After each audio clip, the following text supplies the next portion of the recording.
जय हो गंगा मैया की। दोस्तों, आप सभी का स्वागत है एक नए ब्लॉग के अंदर। और ये ब्लॉग जहां से शुरू हो रहा है वो जगह है पावन भूमि हरिद्वार। तो हरिद्वार में हम लोग जो कुंभ के मेले में आए हैं, कुंभ के इस मेले की क्या है महिमा, ये आपको मैं घाट पे पहुंच के बताऊंगा।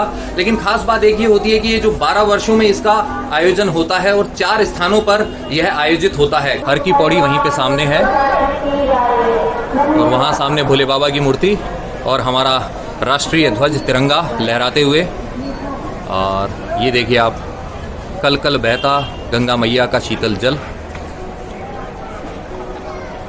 और ये जो रंग बिरंगे मंदिर हैं इस घाट की शोभा को और बढ़ा रहे हैं। आज अभी इतनी भीड़ नहीं है क्योंकि मेन भीड़ जो होगी वो परसों होगी, सोमवार के दिन सोमवती अमावस्या जो होती है उस पे स्नान का कुछ ज़्यादा ही महत्व है। लेकिन हम लोगों को यहाँ से फिर आगे जाना है और हम भीड़ में रुकने का भी रिस्क लेंगे नहीं इतना ज़्यादा, इसलिए आज ही स्नान करेंगे। ये देखिए, होटल से बाहर आते ही ये व्यू है नीचे। भुट्टा ले लेते भैया, पहले थोड़ा शॉपिंग करते हैं। चलो कहाँ से?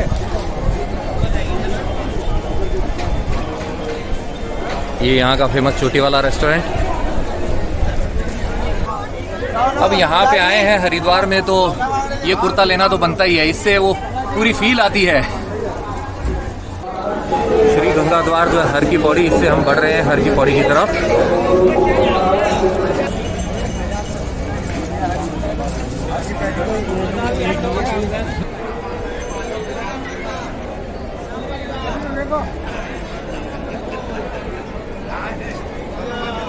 ये देखिए कितने खूबसूरत मंदिर हैं। ये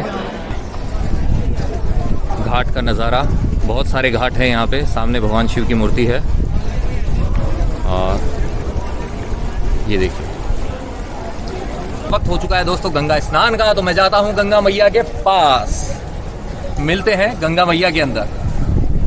बहुत ही ठंडा पानी है, शुद्ध शीतल जल गंगा मैया का। बहाव बहुत तेज है, यहाँ पे बैठ रहा हूँ तो मैं फील कर रहा हूँ ऐसा फ्लो है।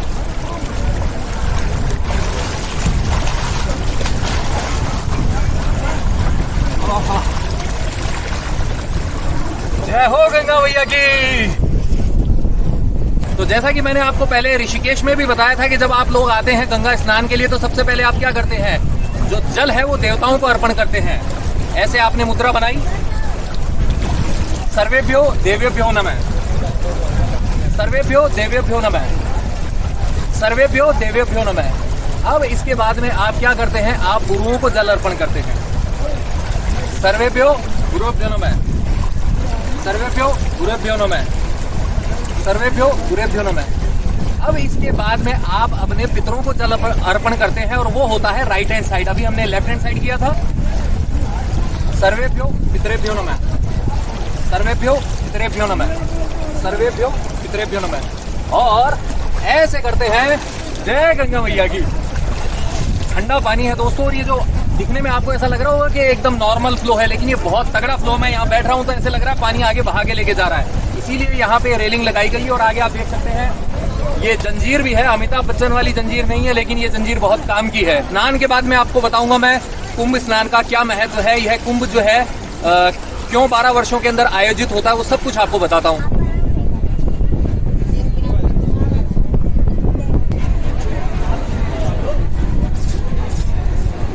बेटा तुम्हारा नाम बताओ पहले, जोर से बोलो, अच्छे से। रोशनी है, इसने बहुत बढ़िया तिलक लगाया। मुझे नहीं दिख रहा है लेकिन आपको दिख रहा है। यहाँ है सामने प्राचीन गंगा जी का मंदिर।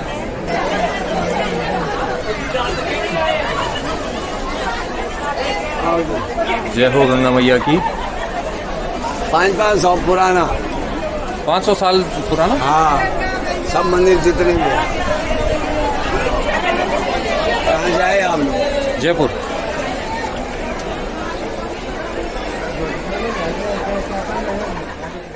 और यहाँ पे है लड्डू गोपाल जी। जय गंगा मैया की। ये है मुख्य गंगा मंदिर।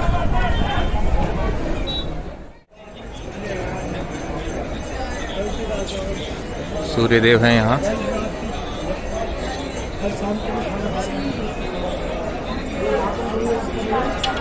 जय हो भोले बाबा की।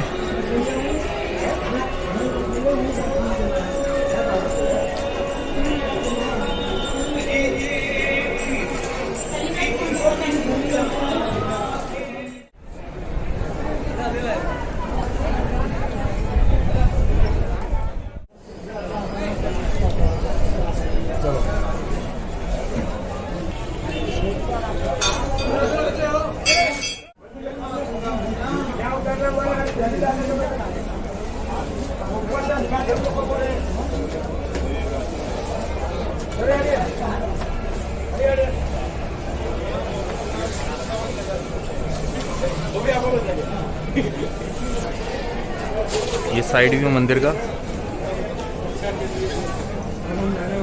और यहाँ महाकाली माँ की प्रतिमा।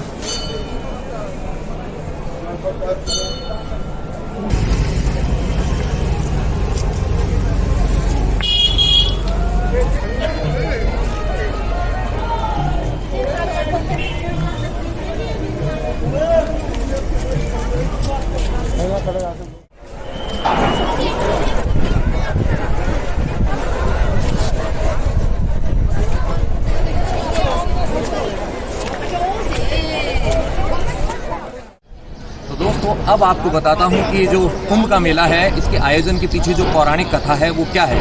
वैसे तो 2-3 कथाओं के वर्जन चलते हैं, लेकिन जो समुद्र मंथन वाली कथा है वह सबसे ज़्यादा प्रचलित है।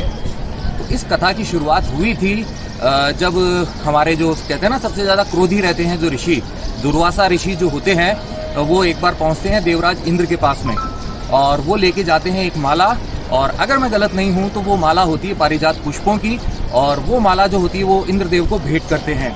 अब इंद्रदेव जो होते हैं अपनी मस्ती में मस्त रहते हैं, वो उस माला को लेके अपना जो हाथी होता है ऐरावत, उसके मस्तक पर रख देते हैं। ऐरावत एक हाथी होता है, तो उसको इतना ज्ञान नहीं होता है कि ये माला जो है दुर्वासा ऋषि ने भेंट की है, तो वो क्या करता है उस माला को लेकर अपने पैरों से कुचल देता है। अब इससे महर्षि दुर्वासा जो है वो क्रोधित हो जाते हैं, उनको क्रोध बहुत जल्दी आता है, तो वो देवताओं को, इंद्रदेव को श्राप देते हैं कि अब आप लोग श्री विहीन हो जाएंगे, आपका ये जो वैभव है वो सब नष्ट हो जाएगा। तो उनके श्राप की वजह से यही होता है, देवता जो होते हैं वो कमजोर हो जाते हैं, और जो असुर होते हैं वो उन पर आक्रमण करके उनको हरा देते हैं। अब जैसे ही देवताओं की हार होती है, इंद्रदेव को जब अपना सिंहासन खतरे में दिखता है तो वो क्या करते हैं, वो जाते हैं भगवान विष्णु के पास, और भगवान विष्णु उन्हें कहते हैं कि अब आपको वापस से लक्ष्मी जी को यहाँ पे लाना होगा। श्री की प्राप्ति के लिए आपको समुद्र मंथन करना होगा, और यह आप कर पाएंगे दैत्यों की मदद से ही। तो देवताओं और दैत्यों के बीच में एक संधि होती है, और दोनों मिलकर करते हैं सागर मंथन, समुद्र मंथन, जिसके फलस्वरूप अनेक रत्न निकलते हैं, और निकलती हैं लक्ष्मी मैया जी, जो कि भगवान विष्णु का वर्णन करती है। तो देवताओं का वैभव जो लौटता है उससे, और साथ ही एक और जो चीज निकलती है समुद्र मंथन के फलस्वरूप, वो होती है अमृत कलश। उस अमृत कलश को इंद्रदेव का जो सुपुत्र होता है जयंत, वो लेके वहां से भाग जाता है। अब जो देवताओं के गुरु शुक्राचार्य हैं वो उनके पीछे भेजते हैं दैत्यों को, वो पीछा करते हैं जयंत का। तो जयंत जिन स्थानों पर भाग रहा होता है जब अमृत कलश को लेके, तो अमृत की जो बूंदें गिरती हैं वो है प्रयागराज, उज्जैन, हरिद्वार और नासिक। इन्हीं 4 स्थानों पर बाद में कुंभ के मेले का आयोजन किया जाता है।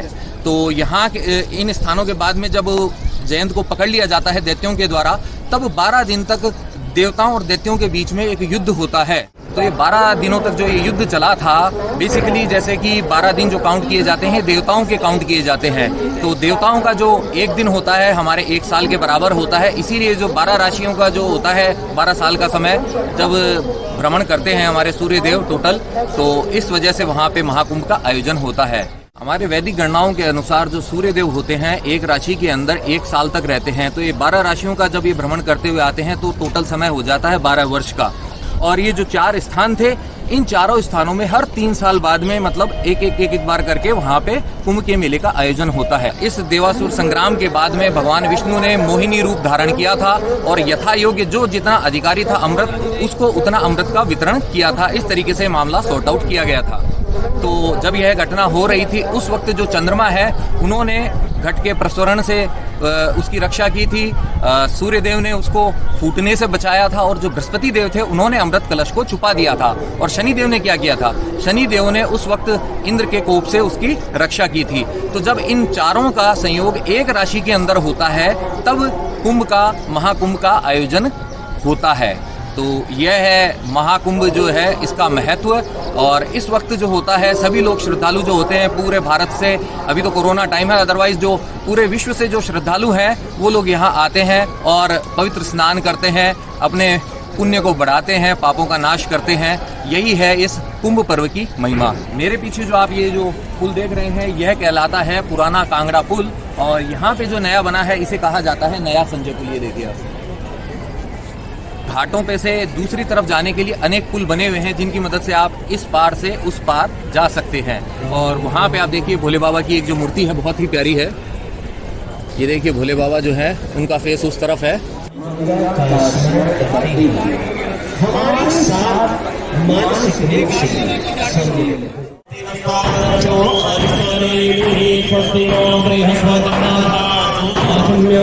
केशवाय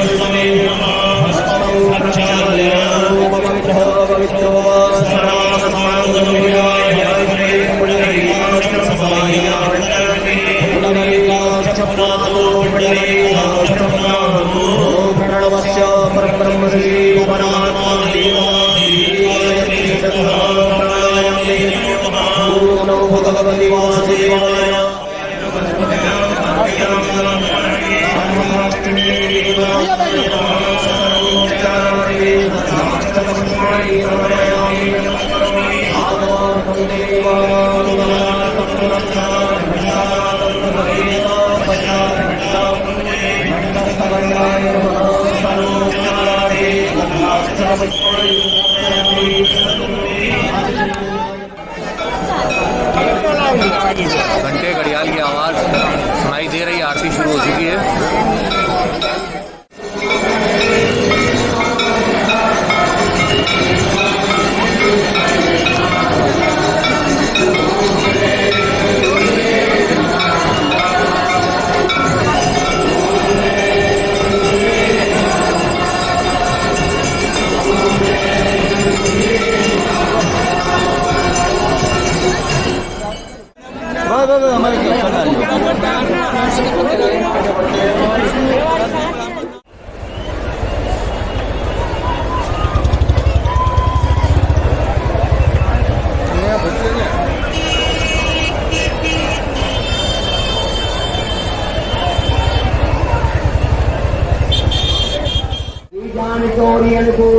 हर समय जाई करी श्री मंजुल मंगल मूल बाम अंग फल लगे बड़ोसिया वर रामचंद्र की जय। अयोध्या राम जी लला की पवन सुत हनुमान की जय।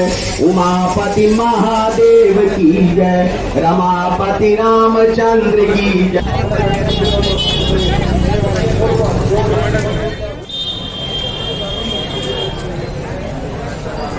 यहाँ पे मिलते हैं मशहूर पेड़े। इसी के साथ में हरिद्वार में कुंभ का ये ब्लॉग होता है यहीं पे समाप्त। और अगर आप जुड़ना चाहते हैं मेरे साथ में इंस्टाग्राम के ऊपर, ये जो आईडी है इसके ऊपर पहुंच जाइए, तलाशिए मुझे और कनेक्ट हो जाइए इंस्टाग्राम पर। घूमते रहिए, घुमाते रहिए, लाइफ में हमेशा मुस्कुराते रहिए।